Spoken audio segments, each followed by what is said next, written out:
Hello बच्चों, let's understand the question first. Question में क्या पूछा गया है? Mole fraction x of any constituent is in solution is equal to. देखिए, बेसिकली हमसे मोल फ्रैक्शन की बात पूछी गई है।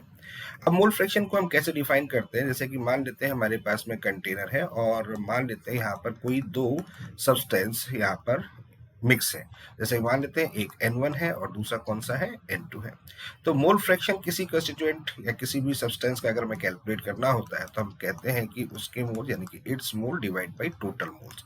ये फॉर्मूला हमारे पास में होता है। ठीक है, ये तरीका होता है जिससे कि हम लोग वहां पर मोल फ्रैक्शन कैलकुलेट करते हैं। जैसे कि अगर बात करते हैं कि अगर हमें N1 के लिए बात करनी है तो N1 divide by N1 plus N2, यानी कि N1 सब्सटेंस अगर उसके लिए कैलकुलेट करना है तो ये कंडीशन है, और अदर्स के लिए कैलकुलेट करना होगा तो N2 divide by N1 plus N2 लगा देंगे। ठीक है, ये तो हमारा फॉर्मूला होता है।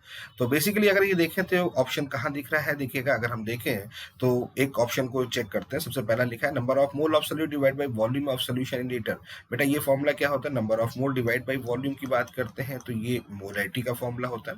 Number of gram equivalent of the solute divide by volume of solution litre, ये नॉर्मेलिटी का फॉर्मूला होता है। ठीक है, number of mole of solute divide by mass of the solvent in kilogram, ये मोलैलिटी का फॉर्मूला होता है।